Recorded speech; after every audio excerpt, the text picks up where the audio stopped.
Good evening. My name is Jeff Hart. I'm the athletic director here at Camden Hills. And it's my honor today to present to you our guest speaker.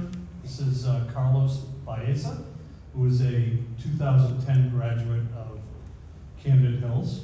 So he has a lot in common with these people on the stage.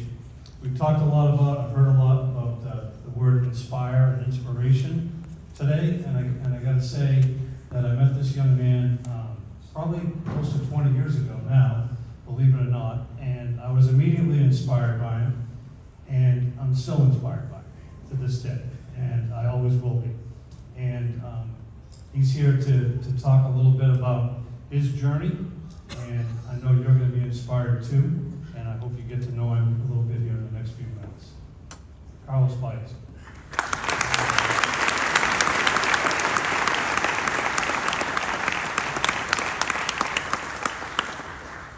Good evening, everybody. First and foremost, let me begin by thanking the class officers, class president, class vice president, class treasury, class advisors, and really anybody who was crazy enough to have me here as your guest speaker. While I wasn't born here, I have always said no matter where I go, Camden Hills or Camden in general will always be my home.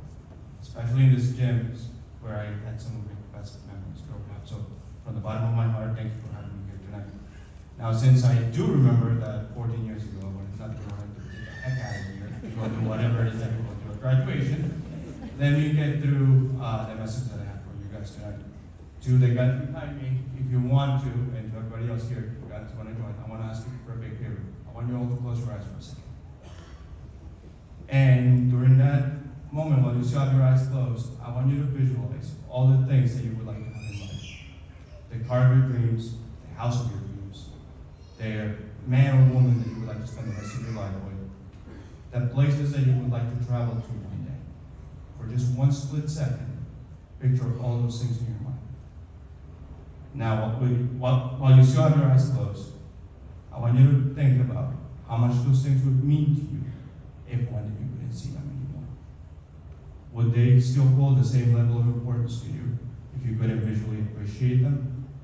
Would you place the same level of importance to those things if you couldn't see them? Today, more than ever before, you guys, especially you guys that are graduating tonight, are bombarded with visually stimuli that tell us that if we don't have a certain thing, if we don't look a certain way, we cannot be happy. And I'm not going to stand here and tell you that I didn't think like that once upon a time, because I have.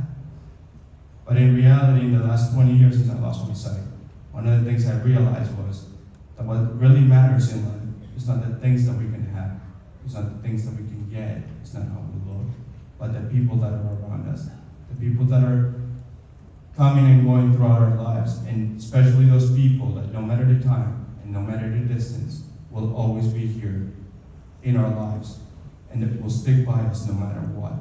You'll have a small group of them, whether family or friends, but at the end of the day, it is those people that truly matter. The second part of the speech, and I promise I'll be done soon, has to do with this. Why was I chosen to be here tonight? My first thought of it was, of course I couldn't get anybody else to do this, so they asked me to do this. Now, after I thought about it some more, I realized that maybe I had something to offer all of you graduating here tonight. And that was the fact that, despite the fact that I'm a first-generation immigrant, despite the fact that when I moved here, I didn't speak a word of English, despite the fact that I had to overcome over 40 surgeries and losing my sight at the age of 13, I still managed to graduate first with my bachelor's and then my master's debt-free. I still managed to help my parents pay off their house. I still managed to buy my own house and start saving for retirement by the age of 30. Was it easy?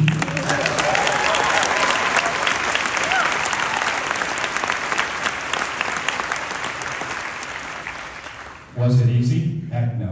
Has it been hard? Yes.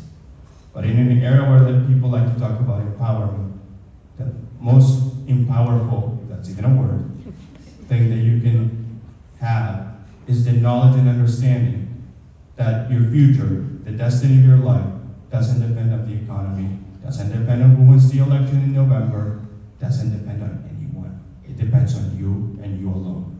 So as you guys walk out of here tonight, want you to leave knowing this. Your future lies in your hands only, and don't let anyone ever take that away from you. Thank you for having me.